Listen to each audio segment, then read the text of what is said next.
Welcome to another deep dive. We are just so glad you could join us today. Yeah, thanks for being here. If you've ever, stood in a crowded emergency department or just looked at the massive sprawling machinery of global public health and wondered how anyone actually knows what to do. Right, like where to put the resources. Exactly, where to put the resources or how to stop a crisis before it even starts, you are in exactly the right place. I mean, think of clinical medicine as this heroic, desperate effort to pull drowning people out of a raging river. It is essential. It's life-saving. We desperately need those clinicians on the riverbank performing that immediate resuscitation. Yeah, absolutely. Yeah. But at some point, someone has to hike upstream. Right. Someone has to figure out why so many people are falling into the water in the first place and then, engineer a safer bridge. And that upstream engineering, that is epidemiology. It's the early warning radar and the navigation system of public health all rolled into one. That is the perfect way to frame it.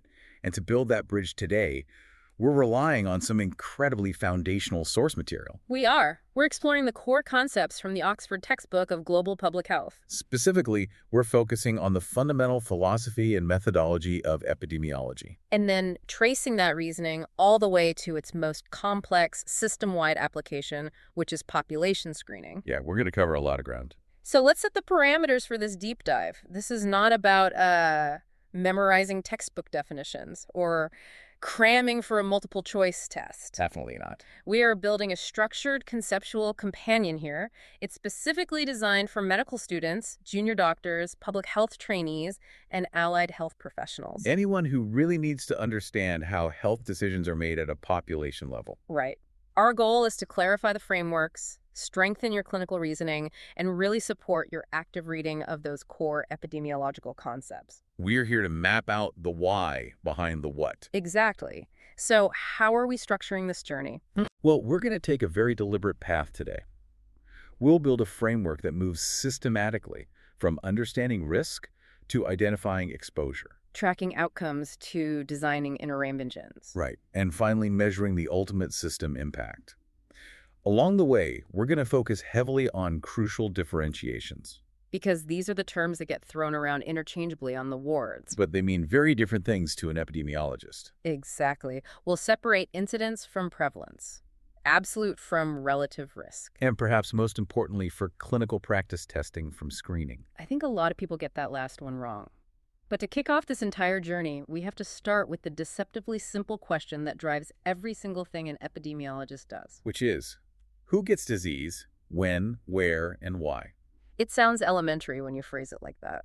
It does, but answering that question requires a completely different lens than traditional clinical medicine. How so? Well, when we define the discipline of epidemiology, the first major mental shift is prioritizing populations over individuals. Okay, let's unpack that.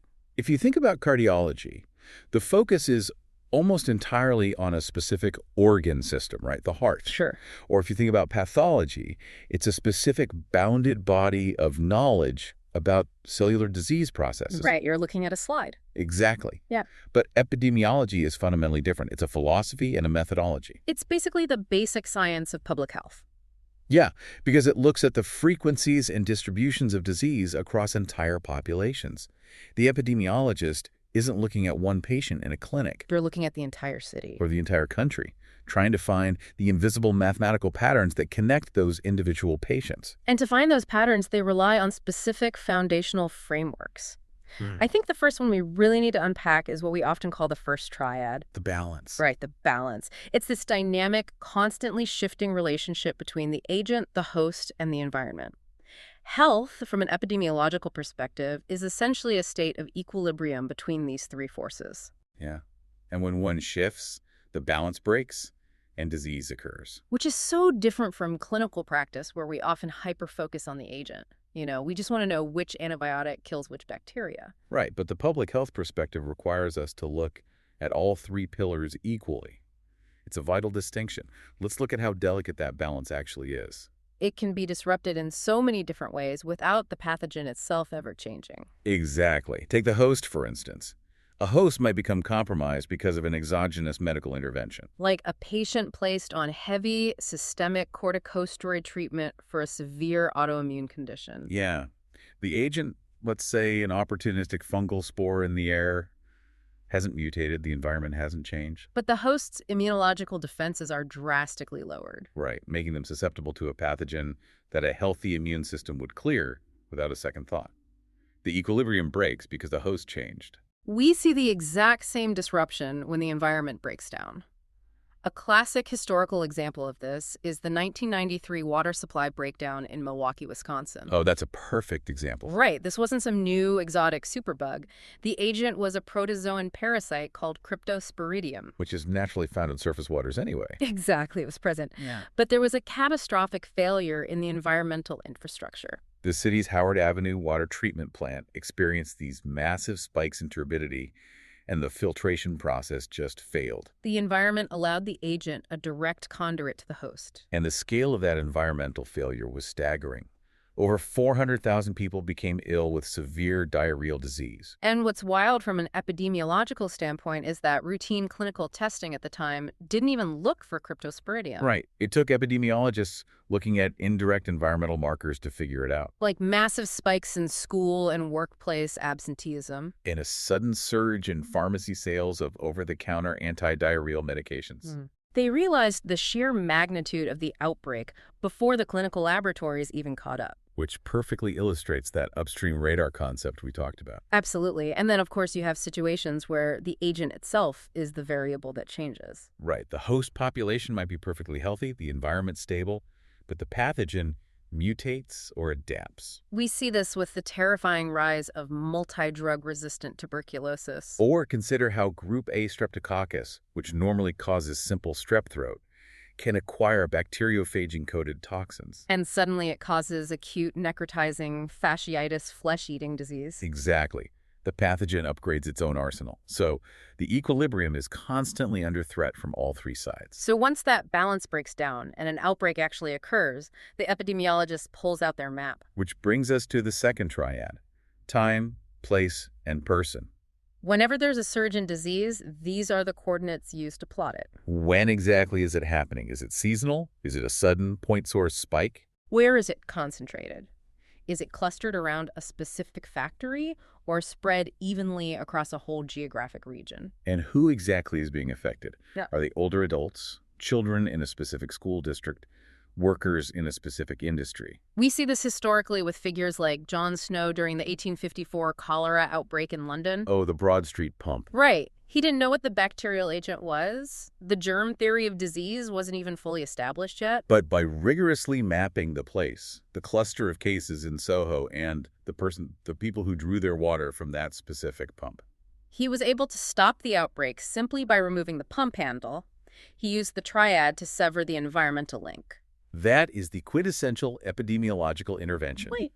But here is where we hit an incredible methodological challenge. Right, because in laboratory sciences, to prove a pathogen causes a disease, scientists rely on Koch's postulates. You isolate the agent, you intentionally infect a healthy subject in a controlled lab environment, and you observe whether the specific disease develops.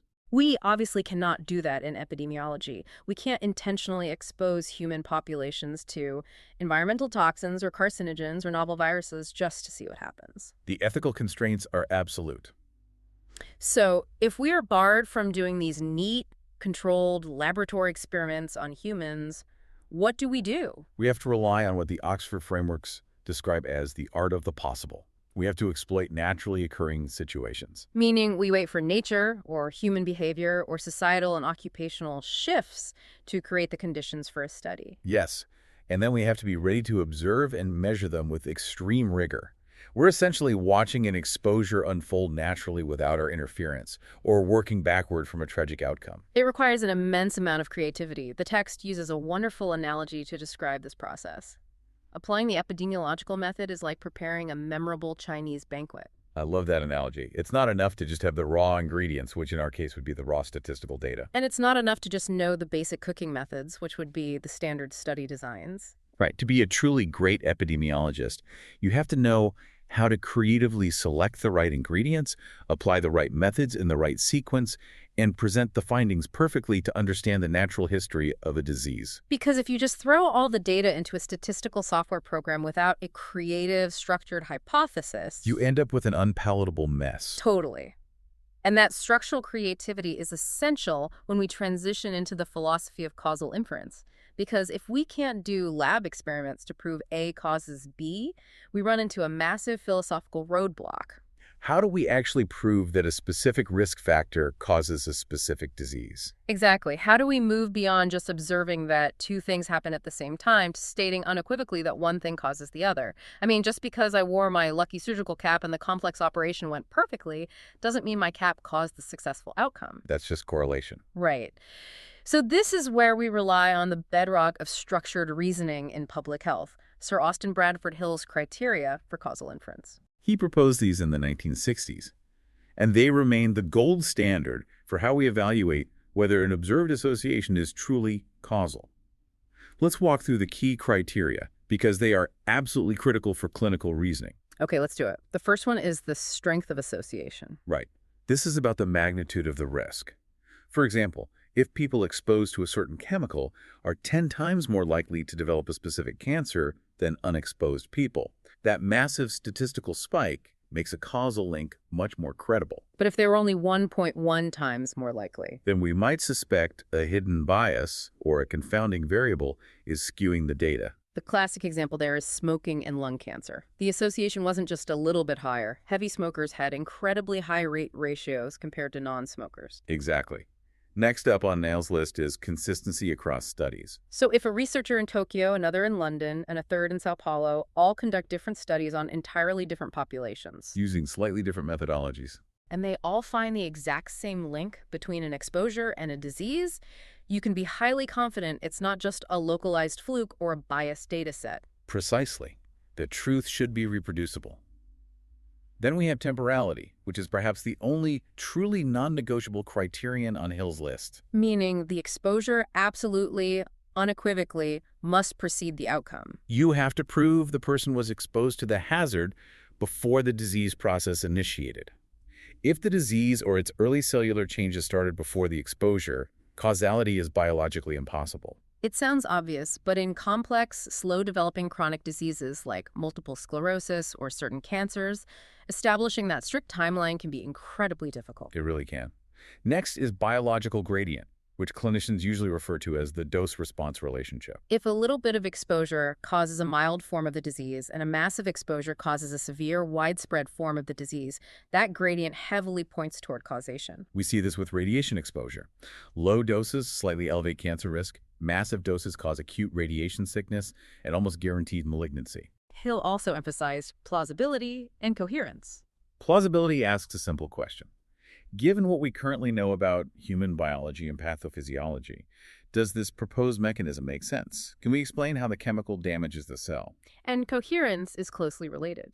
It states that the proposed causal relationship shouldn't completely conflict with the generally known facts of the natural history and biology of the disease. Right. If a new epidemiological theory requires us to unlearn everything we know about basic cellular respiration, it requires an extraordinary, almost insurmountable amount of proof. I want to layer another causal framework on top of this because it totally shifts how we think about the etiology of disease in the clinic.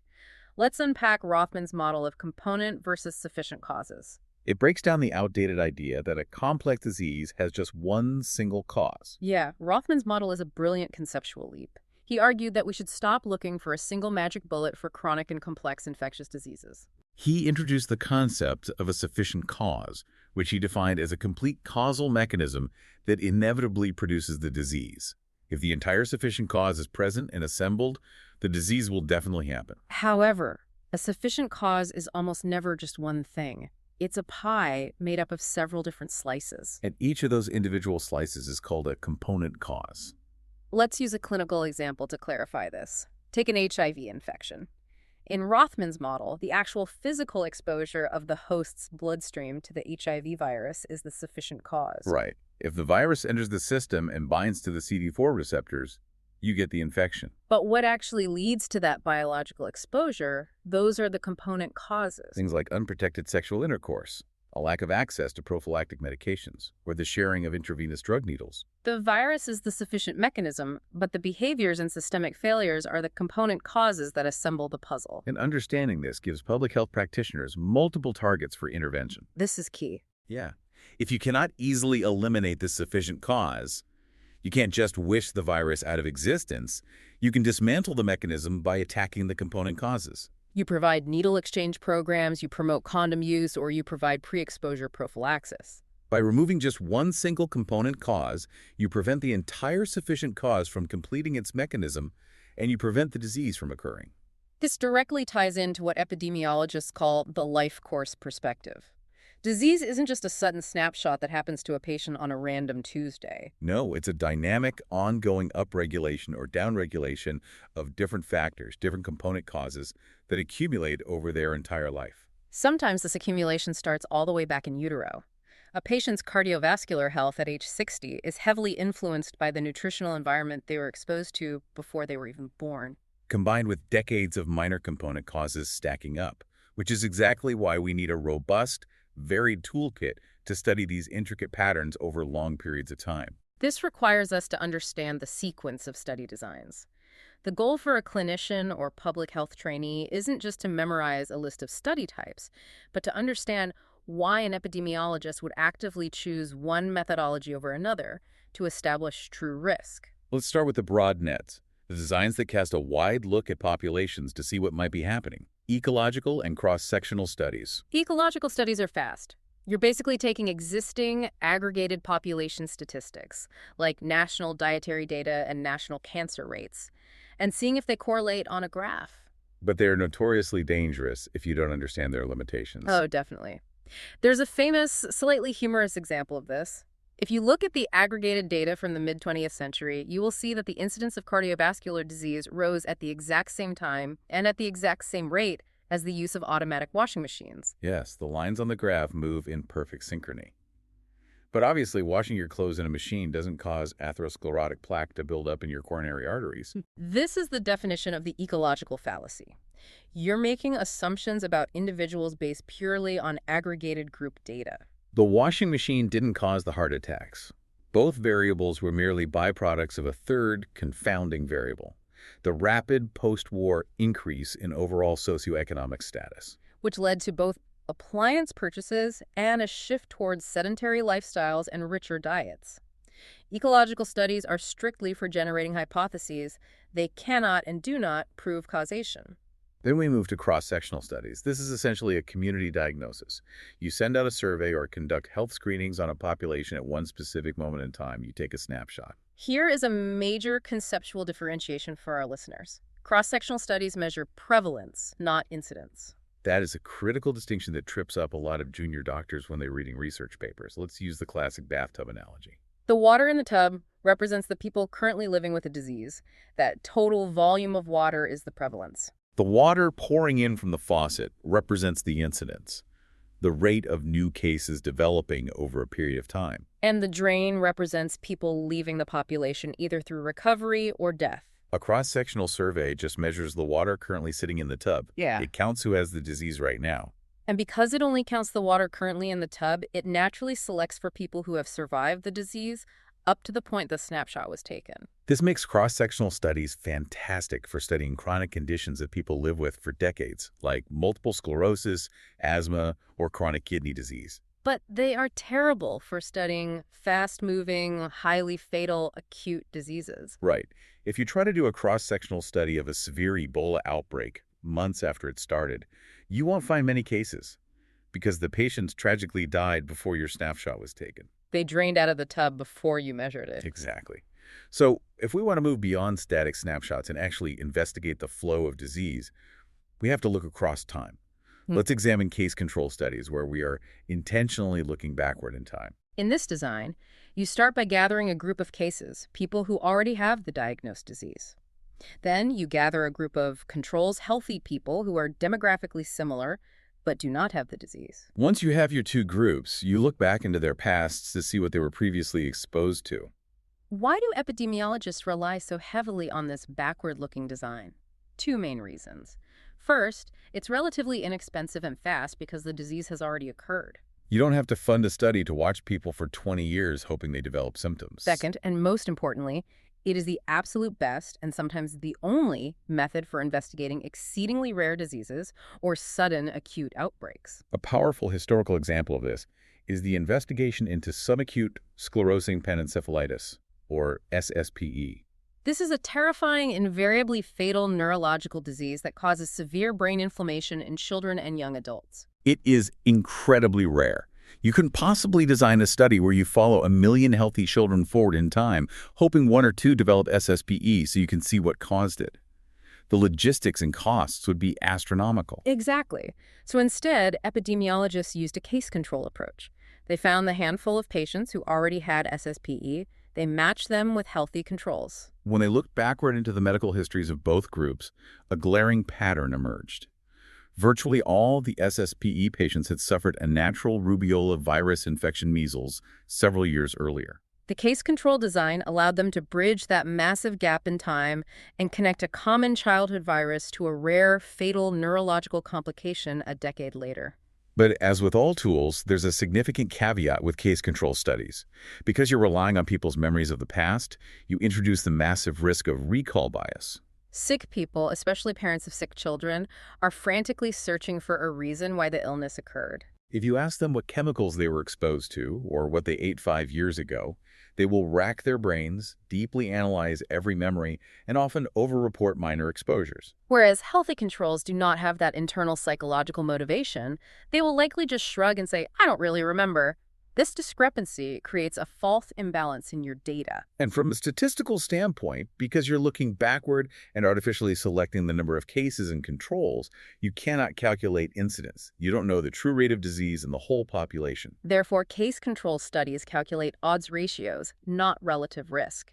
You're calculating the odds that a sick person was exposed compared to the odds that a healthy person was exposed. It's an estimation of risk, not a direct measurement of it. To measure true relative risk, you have to look forward.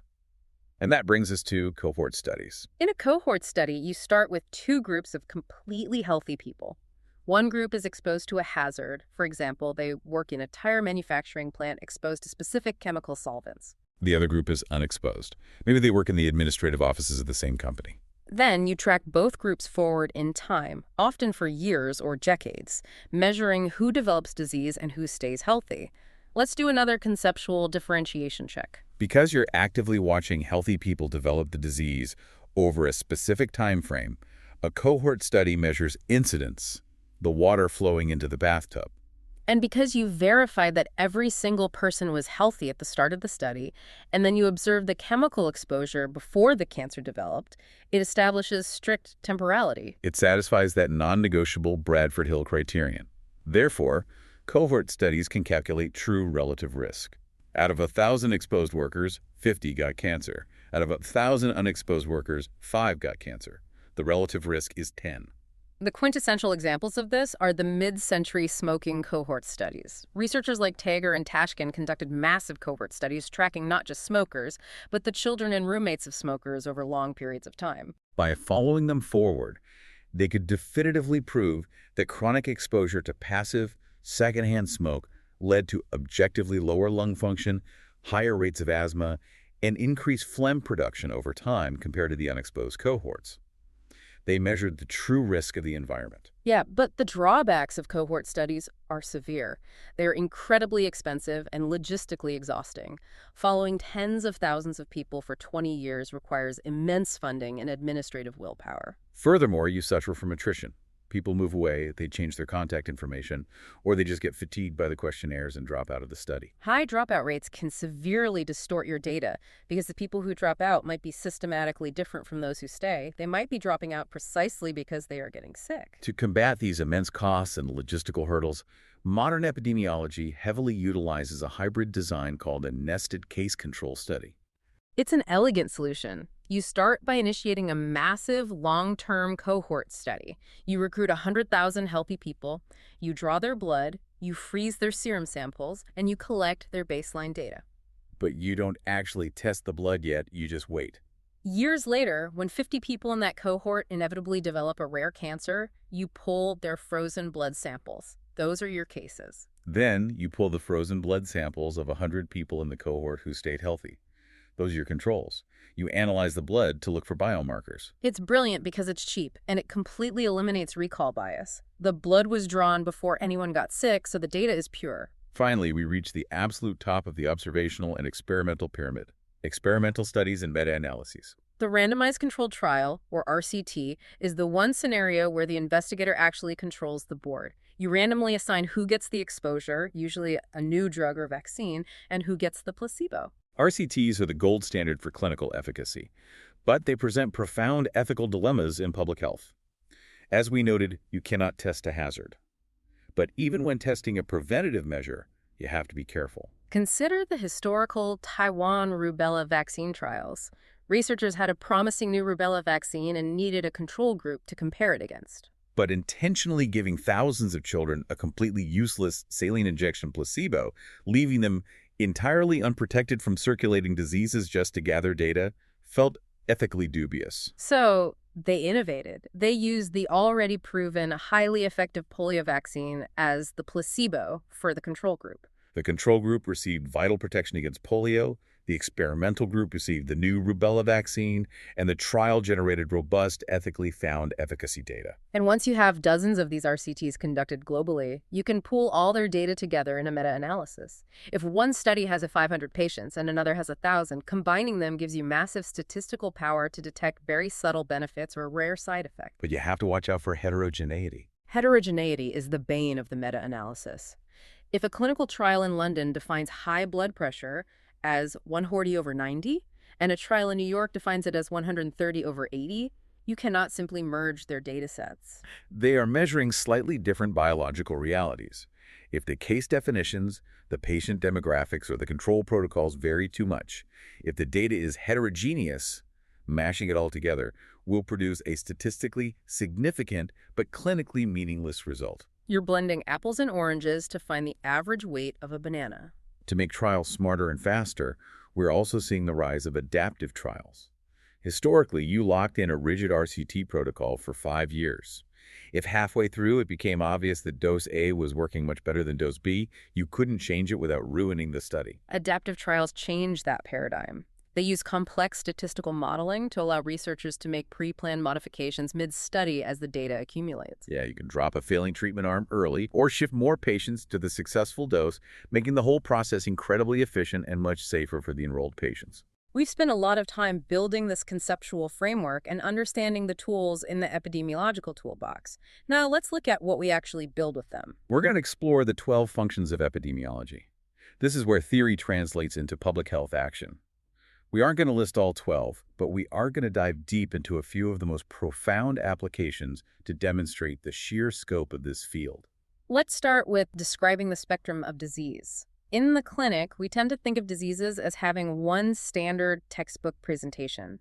But epidemiology pulls back the lens and reveals the entire spectrum, from asymptomatic carriage to atypical severe presentations. Let's go back to measles. If you ask a layperson or even a medical student early in their training, they'll describe measles as a childhood fever with a blotchy red rash and maybe some conjunctivitis. But epidemiological tracking across vast populations showed that the measles virus has a terrifying spectrum. It can cause acute, life-threatening encephalitis. It can present as a generalized hemorrhagic rash. It severely suppresses the immune system for months after recovery, leaving children vulnerable to pneumonia. And, as we discussed with SSPE, it can lie dormant in the central nervous system and cause fatal brain degeneration a decade later. Epidemiology reveals the true, heavy footprint of a pathogen. Next is elucidating the natural history of a disease. This is where epidemiological tracking directly, fundamentally alters clinical medicine. Think back to the early, terrifying days of the HIV/AIDS epidemic in the 1980s. Clinicians were seeing the end-stage result, profound opportunistic infections. But they didn't know the timeline or the specific markers of progression. It was long-term cohort studies tracking infected individuals who were completely asymptomatic that discovered the mechanism. Epidemiologists track the steady decline of a specific immune cell, the CD4 T lymphocyte. The data proved that a specific drop in that CD4 count was the exact predictor that a patient was about to progress to clinical AIDS. That wasn't discovered in a petri dish. It was discovered by plotting thousands of data points over time. And that single epidemiological discovery provided clinicians worldwide with the exact biological threshold of when they needed to initiate antiretroviral therapy. Epidemiology is also the primary tool we use for investigating epidemics of unknown etiology. When a completely new, terrifying disease suddenly appears out of nowhere and we have absolutely no idea what is causing it. You rely on the triads. The text highlights the sudden severe outbreak of capillariasis, a microscopic intestinal parasite causing intractable diarrhea in the Philippines in the 1960s. Or consider the very first recorded outbreak of Ebola hemorrhagic fever in the Congo in 1976. There were no rapid tests, there was no genomic sequencing.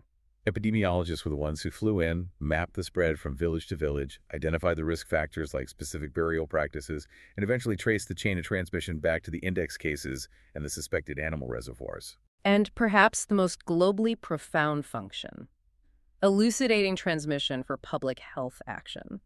I want to spend some time on this because it perfectly encapsulates how epidemiological intelligence is superior to mere medical technology. Let's look at the eradication of smallpox.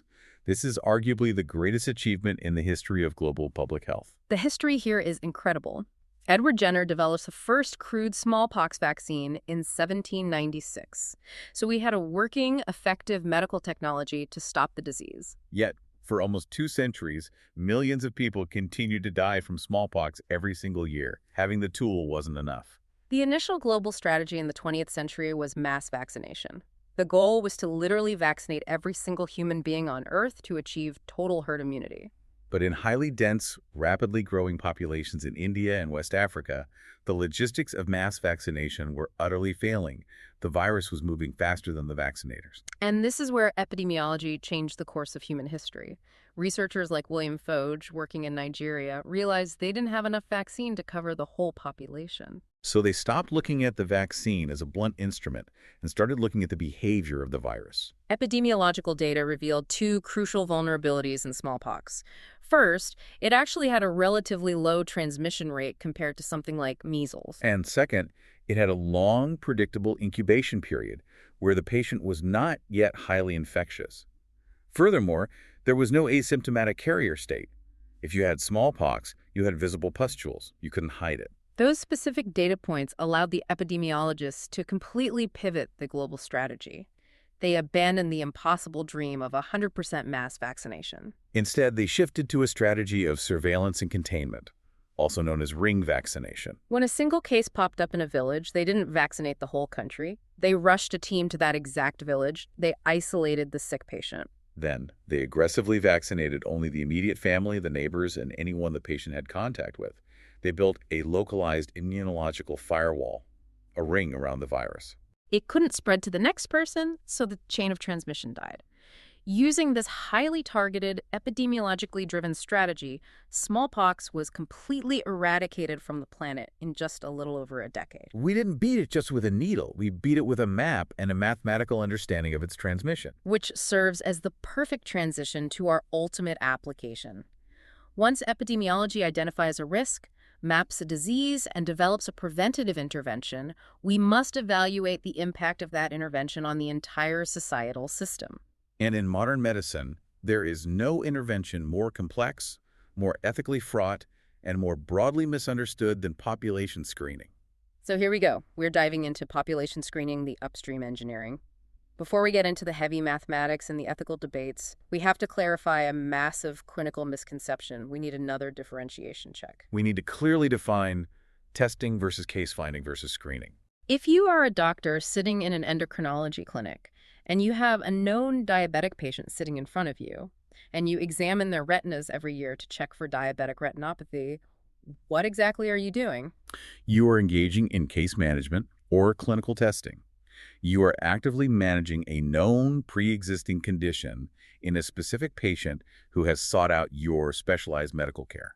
That is standard clinical practice. Alternatively, let's say a young patient comes into your primary care clinic complaining of a sprained ankle. While you're wrapping their ankle, you notice they haven't been in for a while, so you opportunistically offer them a routine blood pressure check or a chlamydia swab. That is known as case finding. You are utilizing an existing clinical encounter to check for an unrelated issue. Neither of those are screening from a public health perspective. So what is the strict definition of population screening? True population screening is a completely different beast, with an entirely different ethical burden. Screening is the organized, systematic offer of a test to an entirely asymptomatic population who presume themselves to be completely healthy.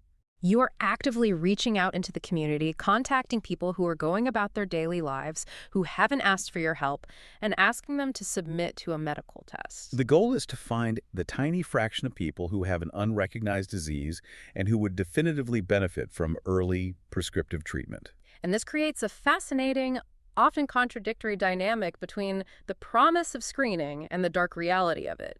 The general public absolutely loves screening. We have been completely indoctrinated over the last 50 years with the simplified mantra that early detection saves lives and prevention is always better than a cure. This cultural mindset is heavily fueled by well-meaning disease charities, by massive media awareness campaigns, and, if we're being completely honest, by private medical clinics, laboratories, and equipment suppliers who have a massive financial incentive to sell millions of tests to healthy people. Politicians also love funding screening programs because it provides a highly visible, easily quantifiable metric that proves they are doing something about cancer or heart disease. But as public health professionals, as the people designing these systems, we have to introduce the harsh, uncomfortable reality. Screening inherently causes harm. It is unavoidable. Because we are targeting healthy people who never asked for our intervention, the harms we inflict upon them are particularly difficult to accept ethically. In clinical medicine, a patient comes to you sick, asking for help, and they accept the side effects of a drug as the cost of getting better. In screening, we take a healthy person, give them a test, and potentially ruin their life. What specific harms are we talking about when we roll out a screening program to millions of people? The harms fall into several distinct categories. The most profound is overdiagnosis. This is finding cellular abnormalities, perhaps a tiny cluster of abnormal cells in the prostate or the breast that technically meet the histological definition of a cancer, but are so indolent, so slow-growing, that they would never actually cause symptoms or shorten the person's natural life. If we hadn't screened them, they would have died of old age 30 years later, completely unaware of these cells. But because we found it, we initiate the second harm, overtreatment. You can't just tell a patient, you have cancer, but don't worry about it. The clinical reflex is to treat. So we subject perfectly healthy people to radical prostatectomies, partial mastectomies, systemic chemotherapy, and localized radiation for meaningless abnormalities. We cause incontinence, impotence, cardiac damage, and severe psychological trauma, trying to cure a disease that was never going to hurt them. We also cause the opposite harm, false reassurance. If a screening test misses a true aggressive cancer, a false negative, that patient might ignore genuine physical symptoms for months because the screening test said I was fine, delaying necessary clinical care. And of course, there is extreme psychological anxiety. When we flag a false positive telling a healthy woman her mammogram looks suspicious, she endures weeks or months of sheer terror, invasive biopsies, and sleepless nights, only to be told later, oops, it was just dense tissue. That psychological scarring is real and measurable. Finally, at the macro-societal level, we cause immense opportunity costs. We drain billions of dollars from the fixed healthcare budget to screen millions of healthy people for marginal theoretical gains, while hospital emergency departments are overflowing and sick people are waiting months for essential surgeries. Which brings us to the mathematical engine of screening. To truly understand why these harms happen, we have to look under the hood. We need a deep conceptual dive into how these tests actually perform when you scale them up from a controlled laboratory environment to a chaotic population of millions. Let's start with foundational metrics. Sensitivity versus specificity. These are the two dials on our testing machine. Sensitivity is the ability of the test to catch the true positives. It asks, out of all the people who truly have the disease, how many did the test correctly flag? A test with 99% sensitivity will almost never miss a real case. Clinicians working in hospitals are absolutely obsessed with sensitivity, and rightly so. If a patient comes into the emergency room with chest pain, the doctor wants a highly sensitive troponin test. They're terrified of missing a diagnosis, sending a patient experiencing a myocardial infarction home and having them die in their sleep. They want a test that catches everything. But public health approaches this entirely differently.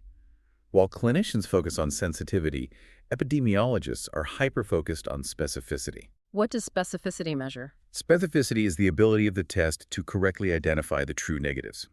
It asks, out of all the people who are genuinely healthy, how many did the test correctly identify as healthy? It is a measure of how well the test avoids triggering a false positive. And in population screening, specificity is often far more important than sensitivity. I think this is where medical students often get tripped up. Why on earth would it be more important to avoid false positives than to make sure you catch every single case of cancer? Because of the massive denominator. In a national screening program, you are not testing a few hundred sick patients. You're testing tens of millions of completely healthy citizens. Let's do the math. Imagine you have a fantastic new screening test. It is 99% specific. That sounds incredible, right? It only gets it wrong 1% of the time. Now, let's roll that test out to 10 million healthy women. A 1% false positive rate means that 100,000 completely healthy women are going to receive a letter in the mail telling them they might have cancer. That is 100,000 women who will suffer immense anxiety, who will be forced to undergo invasive, potentially dangerous follow-up biopsies, and who will flood the specialist clinics. The sheer volume of false positives generated by even a great test can completely paralyze the healthcare system and do massive, quantifiable harm to the population. This mathematical reality leads us perfectly into what is arguably the most crucial and most misunderstood concept in all of clinical epidemiology, the tyranny of prevalence on positive predictive value, or PPV. We have to establish a core truth here. A screening test result is not a diagnosis. A positive result does not mean you have the disease. It simply means you have been moved from the low probability general bucket to a higher probability sub-bucket that requires further investigation. Precisely. Let me pose a scenario to illustrate this, because human intuition is terrible at statistics. Imagine a brilliant new test for a specific genetic disease. The laboratory data shows the test is 95% sensitive and 95% specific. You take the test and the result comes back positive. What is the actual mathematical probability that you have the disease? Most people, including seasoned doctors, will intuitively say, well, the test is 95% accurate, so there's a 95% chance I'm sick. Intuitively, it makes total sense, but mathematically, it is completely dangerously wrong. And the reason it's wrong is because that calculation ignores prevalence, how common or rare the disease actually is in the specific population you are testing. Let's use a tangible example to break this down. We will look at the real-world data from beta thalassemia screening using the mean cell hemoglobin, or MCH test, with a strict cutoff of 27 picograms. Researchers first deployed this test in 2 specific London hospitals that served a demographic population with a very high prevalence of the thalassemia carrier state. Because the disease was highly concentrated in that specific community, the positive predictive value of the test was 77.4%. That means if your test beeped positive, there was a 77% chance it was a true positive. You could trust the result. Most of the alarms were real fires. But watch what happens to the exact same test when the environment changes. They took that exact same MCH test with the exact same chemical sensitivity and specificity, and they rolled it out in a general, low-prevalence area where the beta thalassemia trait is very rare. The positive predictive value absolutely plummeted to 1.3%. If you test positive in that low-prevalence population, there's only a 1.3% chance you actually carry the trait. Over 98% of the positive results generated by the machine are false alarms. And this is what we call the tyranny of prevalence. Let's visualize this with whole numbers to make it crystal clear. Imagine a football stadium with 100,000 people inside. The disease prevalence is very low, say 0.01%. That means out of 100,000 people, only 10 actually have the disease. 99,990 are completely healthy. Now, we use a test that is 99% specific, a 1% false positive rate. Our test correctly flags the 10 sick people, but it also falsely flags 1% of the 99,990 healthy people. That's roughly 1,000 false alarms. So as the clinician, you are holding a stack of 1,010 positive test results, but only 10 of them are real patients. The vast, overwhelming majority of your positive results are false. This proves that you simply cannot take a test developed and validated in a high-prevalence, specialized hospital setting and arbitrarily roll it out to a low-prevalence general population. The false positives will drown the true positives, panicking thousands of patients and bankrupting the follow-up clinics. So what is the public health solution? We can't just stop screening for rare, preventable conditions. The primary solution is to combine tests. We aim to push the receiver operating characteristic curve, the ROC curve, upwards. If you imagine an ROC curve, it is a graph that visually plots the trade-off between sensitivity and specificity. You want the curve to bow as close to the top left corner as possible, meaning high sensitivity and low false positives. To achieve this in the real world, you don't rely on one test. In the thalassemia example, the researchers realized the single MCH test was failing in the general population, so they added a second, independent biochemical measure, HbA2 estimation. They required both tests to trigger positive before they officially flagged the patient. By combining them in series, they massively increased the overall specificity, which reduced the false alarms and cut the workload of recalling partners for genetic counseling by 96%. We see the exact same sequential strategy in prenatal screening. In Down syndrome screening, we didn't stick with a single biological marker. The field evolved from single tests to double tests to triple tests, and now we routinely use the quadruple test, combining 4 distinct biochemical measures along with maternal age and ultrasound data. By aggregating multiple imperfect data points, we dramatically improve the overall detection rates, while simultaneously driving down the false positive odds, protecting expectant parents from unnecessary amniocentesis. Okay, we are entering our final stretch. We need to critically examine bias, ethics, and governance. When we evaluate whether a national screening program is actually working, we have to navigate 2 major academic traps. These statistical illusions often make cancer screening appear far more effective at saving lives than it actually is. These biases are vital to understand if you are ever going to read a medical journal critically. The first major trap is length-time biases. This has to do with the biological heterogeneity of tumors. Not all cancers are the same. Some tumors are incredibly aggressive, they grow furiously and spread rapidly. Other tumors are indolent, slow-growing, and lazy. Because population screening only happens periodically, say getting a mammogram or a colonoscopy once every 3 or 5 years, the net we cast is disproportionately likely to catch the slow, lazy tumors. Why? Because those slow tumors sit quietly in the body for years, giving the screening test ample opportunity to find them. The furious, aggressive tumors act differently. They tend to pop up, grow rapidly, and tragically kill the patient in the long interval between the scheduled screenings. The statistical result of this biological reality is profound because the screening program is naturally mathematically biased toward finding the slow-growing, less lethal cancers, many of which might never have killed the patient anyway. The survival statistics of the screen-detected group look artificially fantastic. The people caught by screening live a long time, not necessarily because the screening saved them, but because the screening only catches the cancers that allow people to live a long time. It creates a powerful illusion of efficacy. The second major trap is lead time bias. And frankly, this one is quite bleak when you really think about the patient experience. Let's use a hypothetical timeline. Imagine a woman develops a breast cancer. If she never participates in a screening program, the cancer grows silently until it causes a palpable lump when she is 60 years old. She goes to the doctor, is diagnosed, receives treatment, but the cancer is aggressive, and she tragically dies at age 65. From the day she felt the lump and knew she had cancer to the day she died was exactly 5 years. Now let's look at an alternate timeline where she participates in a robust national screening program. The mammogram detects the exact same microscopic cancer when she's only 55 years old, a full 5 years before it would have caused a lump. She undergoes surgery and radiation. However, despite the early intervention, the fundamental aggressive biological nature of this specific tumor isn't altered by the treatments available. She still tragically dies at age 65. From the day the screening program diagnosed her to the day she died is now 10 years. And here is the bias. The screening program will publish data boasting that they brilliantly doubled her survival time from 5 years to 10 years. The politicians will applaud. But the clinical reality is that they didn't extend her actual life by a single day. She still died at 65. All the screening program did was start the clock earlier. They extended the time she knew she had the disease from 5 years to 10 years. They subjected her to 5 extra years of being a cancer patient, enduring anxiety, side effects, and toxic treatments without offering any actual mortality benefit. That is the illusion of lead time bias. You aren't making people live longer, you are just diagnosing them sooner. This complex reality leads us to a profound sociological concept described by researchers Mira Gray and Angela Raffel, known as the popularity paradox of screening.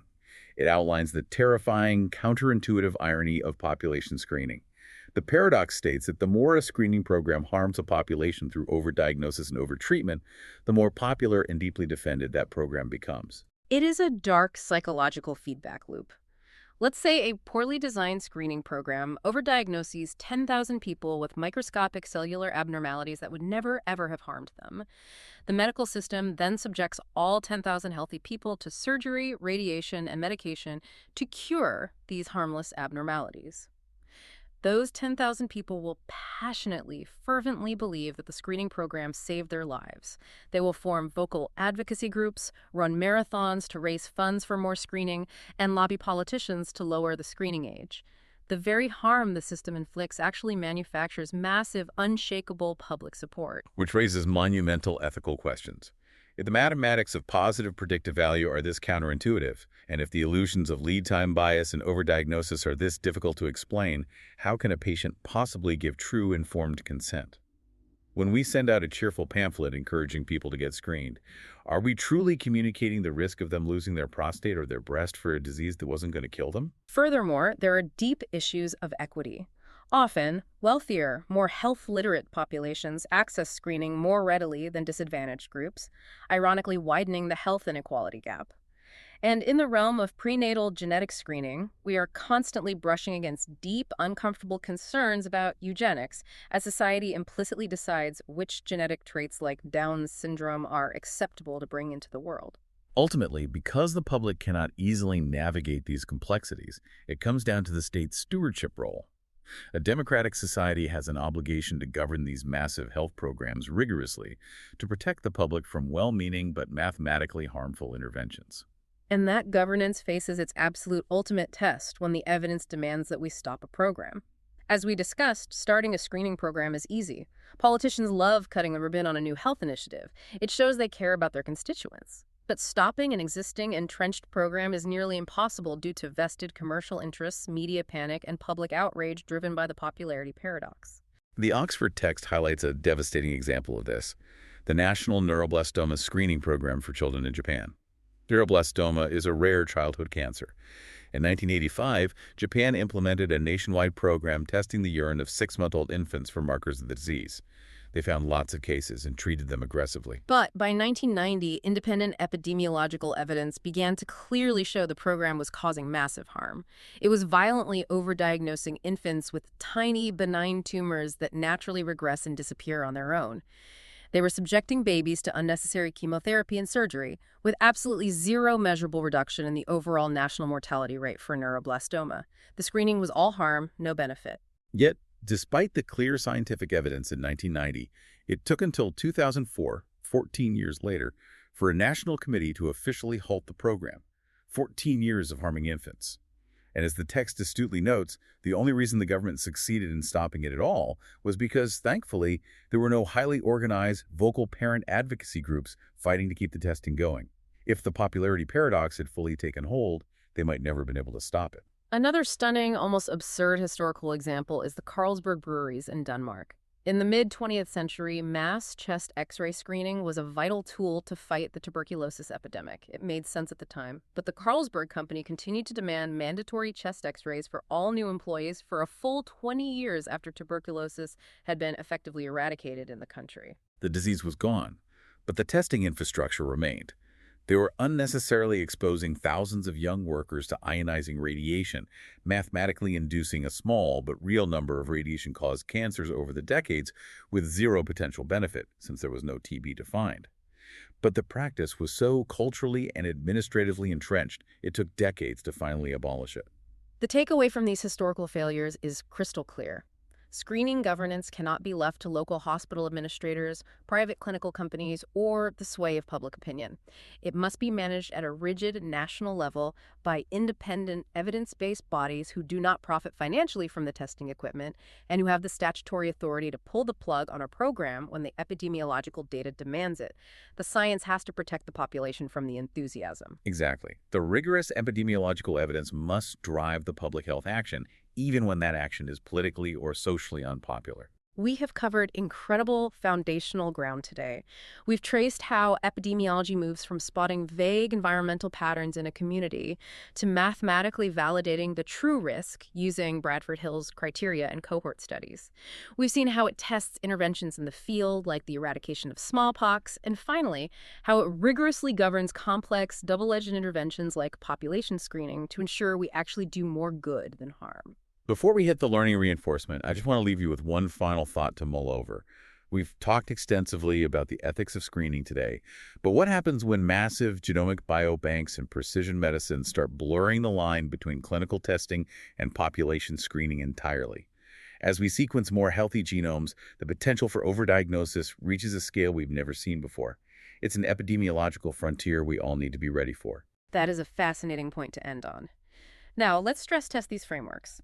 If you are listening to this on a commute or walking the wards, let's do a quick mental clinical round. I'm going to read 5 single best answer prompts based directly on the concepts we just broke down. Let's see how well these frameworks hold up. Question 1. You are a clinician conducting an annual retinal exam on a patient with known, long-standing type 2 diabetes. Under public health definitions, is this considered population screening, opportunistic case finding, or clinical case management? Take a few seconds to think. The answer is clinical case management. Remember the crucial distinction. True screening only applies to actively testing asymptomatic populations who presume themselves to be completely healthy. Because this patient is already known to have diabetes and is actively under your specialized care, this is routine management of an existing condition. If you want to review the nuances of this, look closely at Chapter 11.4, Concepts and Screening. Excellent. Let's look at study design. Question 2. A public health epidemiologist is trying to quickly determine the environmental cause of a sudden, incredibly rare outbreak of a novel neurological disease in a small town. Which study design is the most practical and efficient choice? A massive forward-looking cohort study, a backward-looking case control study, or a cross-sectional survey? Give it some thought. The answer is a case control study. It is the only practical design for investigating exceedingly rare diseases or sudden acute outbreaks. You must start with the handful of sick patients, the cases, and look backward in time to find the common exposure. A cohort study would take decades and cost millions to find a rare disease, and a cross-sectional survey wouldn't capture enough active cases to be statistically viable. This specific methodological choice is covered in Chapter 5.1 under Case Control Studies. Question 3 deals with the illusions of data. A national breast cancer screening program proudly reports a massive increase in the 5-year survival rates for screen-detected cancers, but the overall population mortality rate for the disease remains completely unchanged. What specific epidemiological bias explains the illusion that the screening program is extending patients' lives? Pause and think. That is the classic definition of lead time bias. The biological course of the disease hasn't changed, it is simply diagnosed earlier. This early detection increases the length of time the patient is known to have the disease, which artificially inflates the survival statistics, but it does not actually extend the patient's natural biological lifespan. The clock just starts ticking sooner. Reference Chapter 11.4, Cancer Screening, to see how this skews national data. Question 4 is about the math. You deploy a new, highly sensitive and 99% specific screening test for a genetic condition. However, you deploy it in a general population where the prevalence of the condition is extremely low, say 0.01%. Will the positive predictive value, the PPV, be high or low? Think about the stadium analogy. The PPV will be extremely low. This is the tyranny of prevalence. In low prevalence populations, even highly specific tests will yield far more false positives than true positives. The sheer number of healthy people triggers the 1% false alarm rate, meaning the vast majority of your positive test results will be false alarms, overwhelming your clinics. Review Chapter 11.4, Properties of Screening Tests, for the mathematical breakdown. Final question, question 5. According to Rothman's causal pi model, the actual physical exposure of a patient's bloodstream to the HIV virus is considered what type of cause for an HIV infection? A component cause or sufficient cause? Final pause to think. It is a sufficient cause. It represents a complete causal mechanism. If the biological exposure to the virus successfully occurs, the infection happens. The social or behavioral factors like unprotected intercourse or a lack of clean IV equipment are the component causes that assemble the puzzle and lead to that final exposure. Reference Chapter 5.1, Causal Inference. I highly encourage everyone to read the full Oxford chapters alongside this audio breakdown to really solidify these complex frameworks in your mind. Here are the details of this episode. Epidemiology, the foundation of public health. Byline. From patterns to principles, the science that makes prevention possible.